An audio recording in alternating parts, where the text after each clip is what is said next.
secondary stuff that way. And we're good to go. Yeah. Everybody, hello. It's Daniel Chamberlain, Coaching 101 podcast. Cool.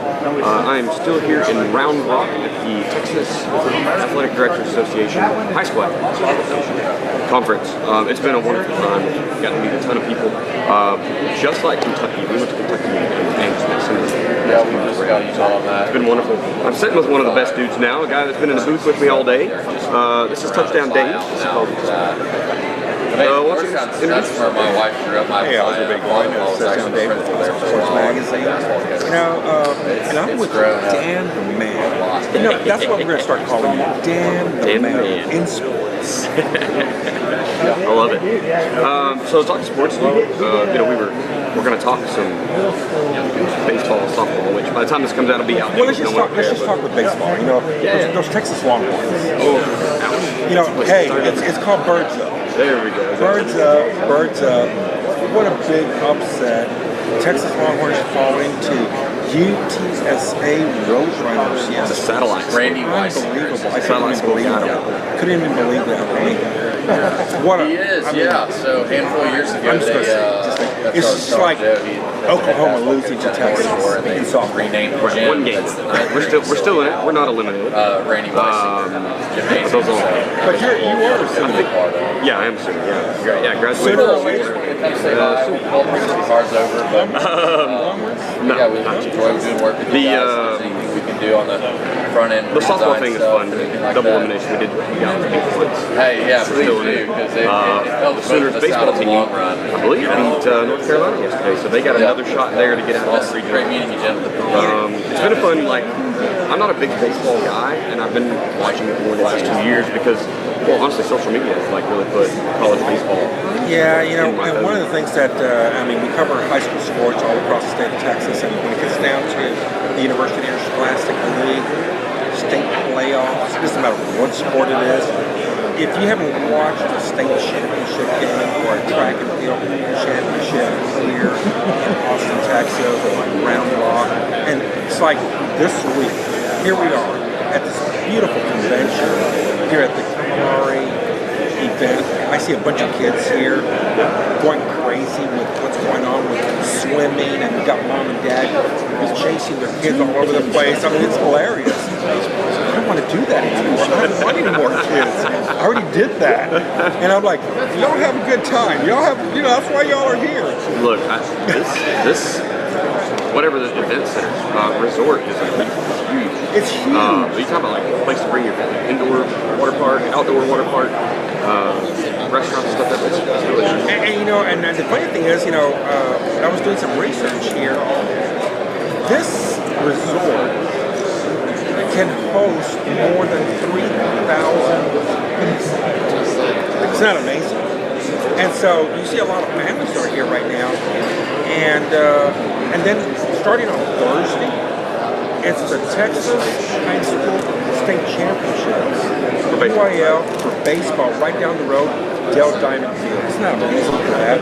And if you've never been to a game like that, starting on Thursday, the Class 2A Division II Championships, it's Overton taking on Collinsville. And one thing I do want to mention about that is that this year, the UIL decided to have in every classification a state champion. So now you're going to, based on enrollment, you're going to have a Class 1A Division 1, Division 2. Going to Class 2A, 3A, 4A, 5A, 6A. You're going to have 12 state champions.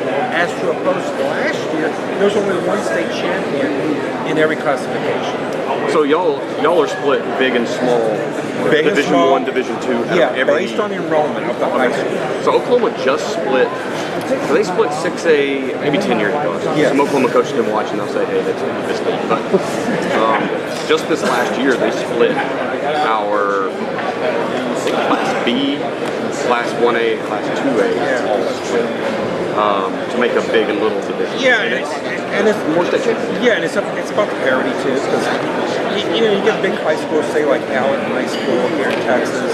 The population of the high school is over 6,000, and then you're going to play another 6A school, say like Brownsville, Hannah, in South Texas, the population of that high school is 2,700.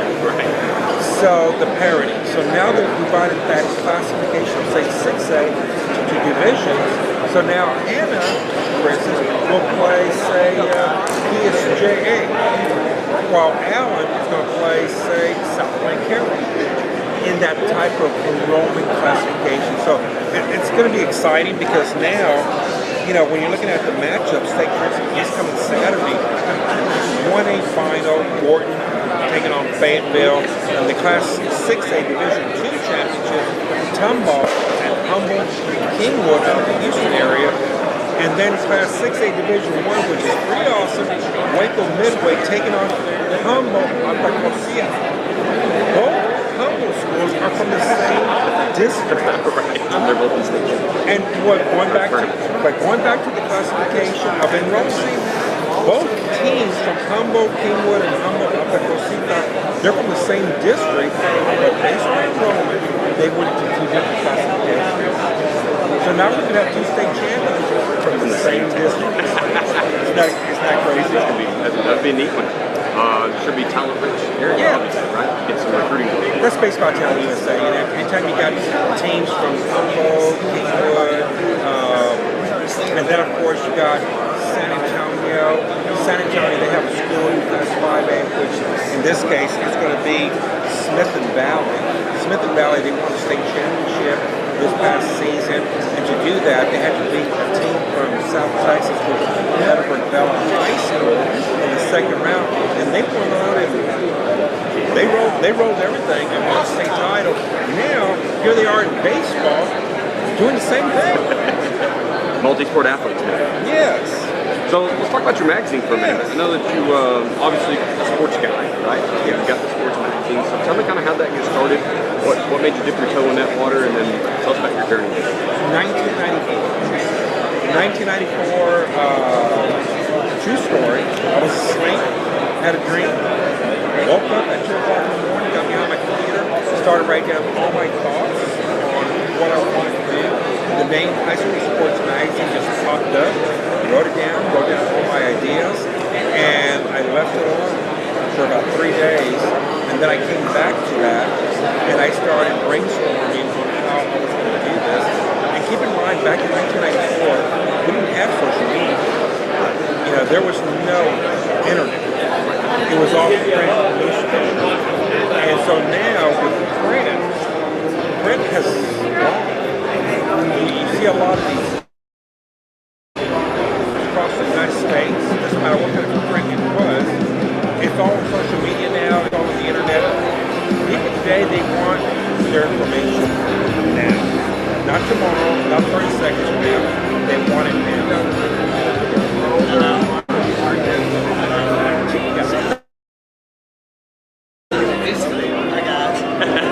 Yeah, this guy right here trying to rock and roll with it. You know, and so now you have print media that is pretty much disappearing because social media, Facebook, Twitter, X, and so on and so forth, Instagram, you know, they want that information now.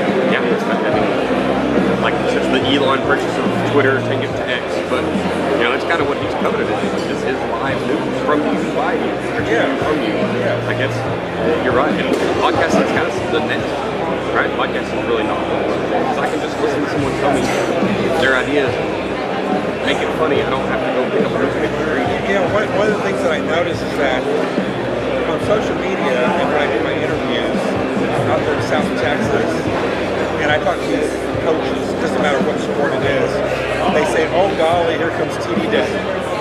And they have that look on their face because they know that my audience is going to watch what we're doing, just like what we're doing right now.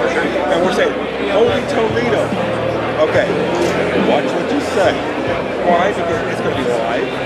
People are going to see it, and they're going to see it now. And so it's fun. It really is. And so I use it as a fun thing. I really enjoy being part of South Texas, being a journalist. You go out there, you become an English major. We're not going to do it.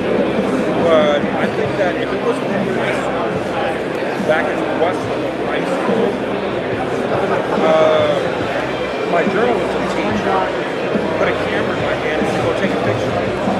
And I used a Pentax 1000, K1000, roll your film, put it in the camera, black and white. You don't even know what kind of color you took that day, that night, until you developed it. And then, you know, you're like, oh, it's all black, it's all dark, it's all out of focus.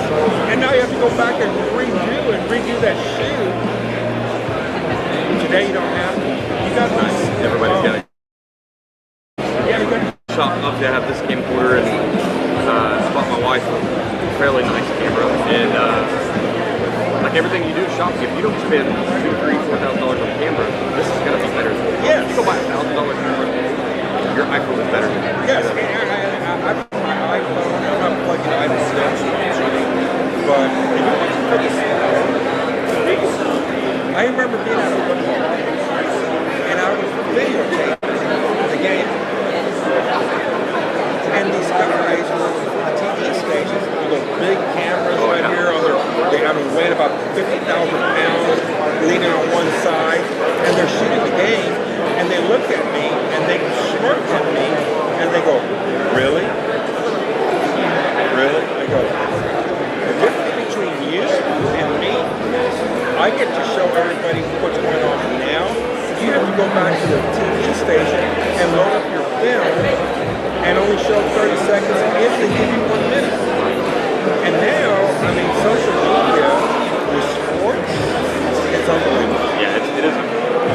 It's a wonderful thing, and we talk to coaches a lot, but you've got to get in front of social media. You have to use it as a weapon, You can't say, well, I'm not going to get into that technology stuff, because you're going to hurt your kids, you're going to hurt your program. You may not think about it as I'm hurting them, I'm just not using that name, but the next school is, and the school over here is, right? So now, you're not. You are. That's going to be, it's going to hurt your kids. And that's a good valid point right there again, because on social media, and I'll say this to all starting out, even all the way back to when you're almost traveling, and you think people are not watching what you're posting on social media, X, Instagram, Facebook, WhatsApp, whatever. All these college universities, they pay attention to social media. And so what you put out on social media is a red solo cup. They're watching. They'll see it. And so what does that mean? We're talking about character of that athlete that wants to play at that university. That university doesn't want to have problems. They want to have athletes that are in the classroom, passing the classes, and on top of that, they want to make sure that they are going to be eligible to play, right? Because it's an investment. Especially the NIL now, right? Like it's an actual money investment. It used to be a weaver of the cost of being there, and they're literally getting there. Yeah, and all these freshmen that are going to be freshmen out of high school, they get their national letters of intent. Most of those national letters of intent are just for one semester or maybe 2 semesters. Then we'll see what you're going to do the following year, because money is getting shifted around left and right. So in other words, you have to work. It's a job to play sports. Every collegiate level, because it's all about, in my opinion, it's about making money, losing the stands. It goes down to, it's all about money. And these college coaches, I can imagine, wow, all about money. So how, I know Oklahoma, we got NIL, we got transfer portal, Texas jumped off into that as well for high school. Yes. And so you have that 17-year-old athlete coming out of high school, signs the national letter, and they give them X amount of dollars. But colleges now, they want to start winning. So they go to the transfer portal, and they see all these athletes that are 21, 20, 2 years of experience, maybe 3 years of JUCO or NAIA, but they're mature. And so they're hoping that that athlete 17-year-old actually looks like fresh out of high school versus a 16-year-old now 21 or 22 years old, and they look like Now they're 25, 26, 27, you know what I mean? They're getting older. I had a pretty good conversation with the coach, and he basically, we're talking transfer portal, and it does hurt, obviously, high school coming out. Yes, it but does. he was like, I've got X amount of scholarships. Am I going to give one to a guy that's complete wild card? We don't know what he's going to do. Can he go to school? Can he get up to a class there? We don't know. We're going to give this guy over here that's 1,200 students.